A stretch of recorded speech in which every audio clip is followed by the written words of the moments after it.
Viewers, there's a debate raging around cryptocurrencies. It is being said that 1 in every 10 Indians has investment exposure to cryptocurrencies, and that the RBI or Reserve Bank of India believes that cryptocurrencies must be banned in India.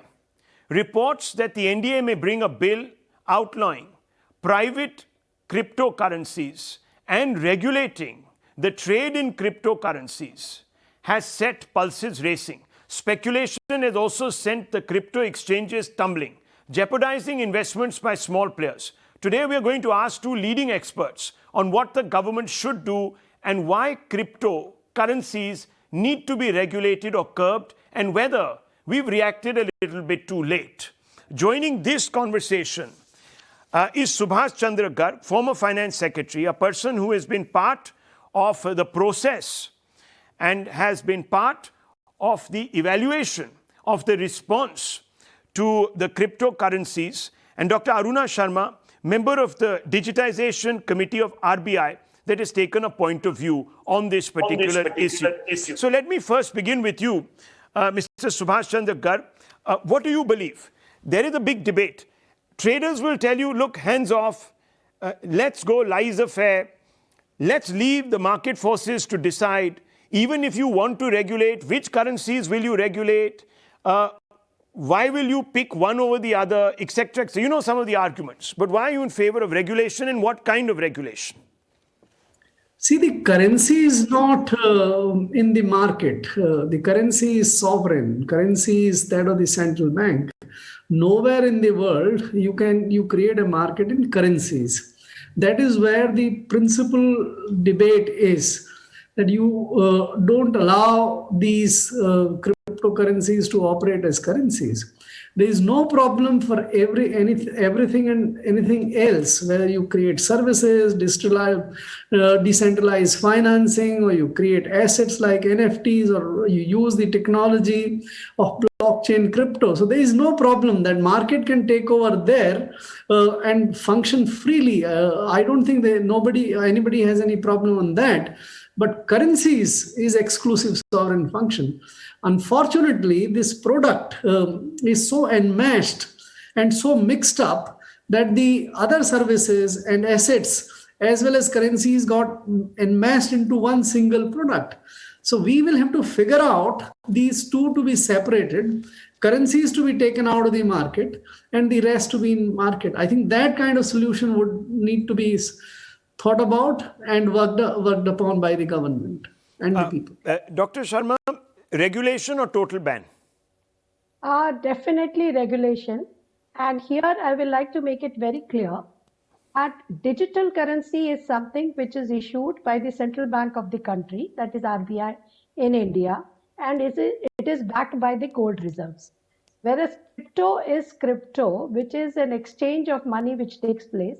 So here I agree with what Mr. Garg said, and therefore I have been telling these crypto people not to use the word currency. Use the word only crypto. So digital currency, the moment we say the crypto, then the question comes is what you said, no ban, regulation, and treat it as an asset. So the moment you treat crypto as an asset, everything falls in line. Then your SEBI regulation will fall, your tax regulations will fall, your capital gains will fall, and definitely it is not something where you can buy and sell goods. So that is the difference. But what Mr. Garg rightly said, the technology has that capacity to graduate. And in the entire world, it's only El Salvador which has agreed to treat it as a digital currency, as means their official currency. The rest of the world, the answer is a capital no. And India, no ban, regulation. That's my take.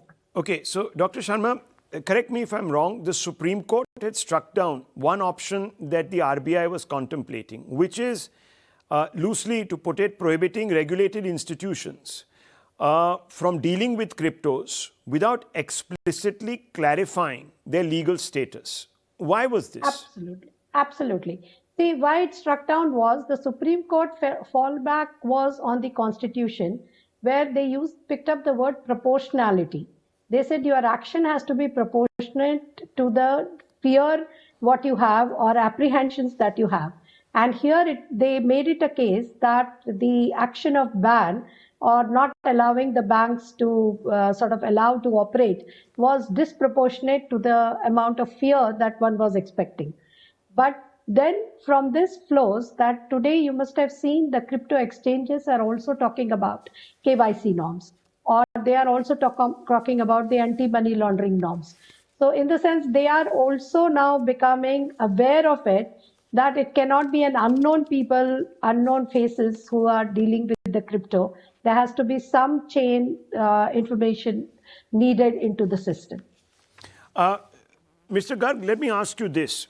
Now these are estimates. 10.07 crore investors in India, mostly young. 15 indigenous crypto exchange platforms. 6 lakh crore crypto investments by Indians. And these are substantial investments. Have we come a little too late or recognized the problem a little too late? Should the government have perhaps addressed these issues a few years ago? So number one, these numbers which you have just quoted, I don't think these are reliable numbers at all. In the stock exchanges, there are only 6 crore demat accounts. They can by no stretch of imagination be 10 crores crypto investors here. Unfortunately, no one regulates it, no one collects data, and therefore what exactly is the number of investors, the amount invested and all, that's not there.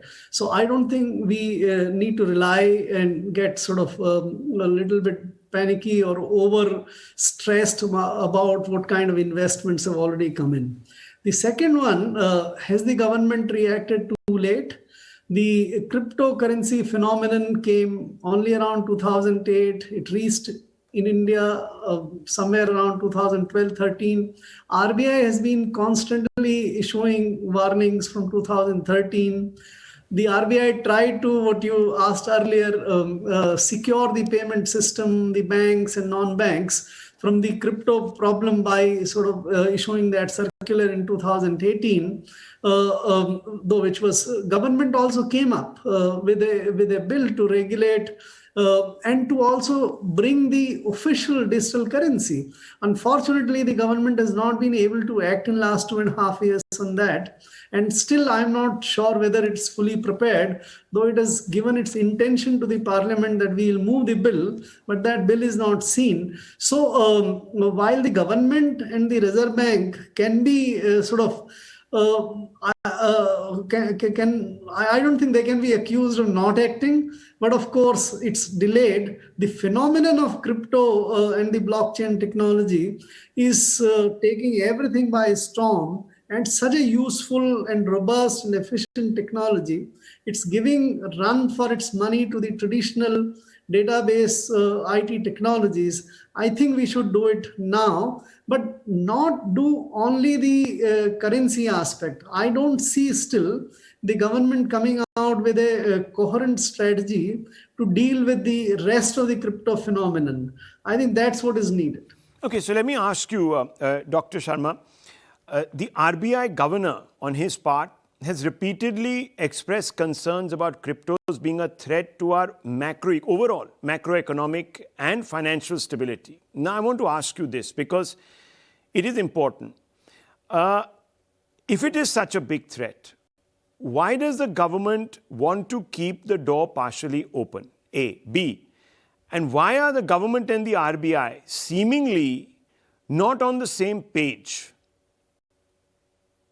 Okay, let me put it this way. If you treat crypto as a currency, then the threat or the concern of the RBI governor is absolutely bang on the bullseye.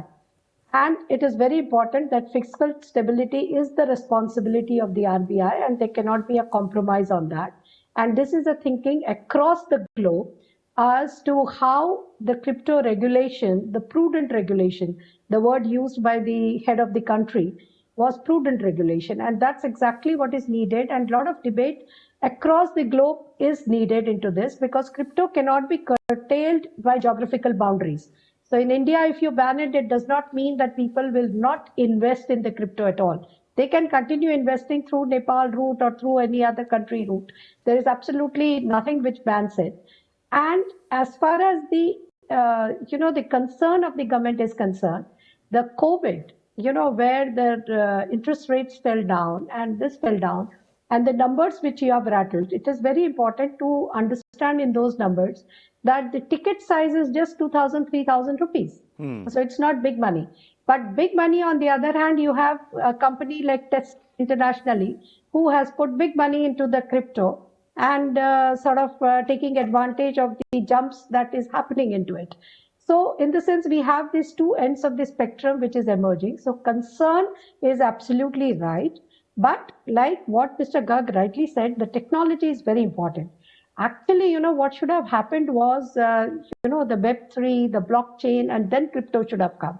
But everything has gone in reverse order. The crypto became very popular, and now we are talking of Web3 and how blockchain we will be using elsewhere, and because it's a brilliant technology, there's no doubt about it. And is. And Web3 being decentralized, it has a great advantage into the way it will work. Okay, so Mr. Garg, let me finally ask you, and I don't have much time. Let me just ask you this. We don't know how many exactly, but there are substantial number of people who have had investments in crypto. How do we protect them? I don't think I think we'll have to do a little more disaggregated analysis. Not every cryptocurrency, what goes in the name of the cryptocurrencies is good or bad. Some of the identifiable... I'm being very specific. If we are to prohibit all private cryptocurrencies in India, what about those? I don't think we should do that. I don't think we should do that. So the government should be advised against doing that. Only those cryptocurrencies which act as currencies. The rest of the platform, for example, Ethereum, Ripples, etc., which are not acting as currencies. If we do that, if we ban that, then we would be throwing the baby with the bathwater. It will be tragic for the country. I don't think we should do that. Okay. We leave it at that, viewers. Two experts speaking. I hope we've gone away a little more informed about what the recommendations are and what the government should do. Thank you very much.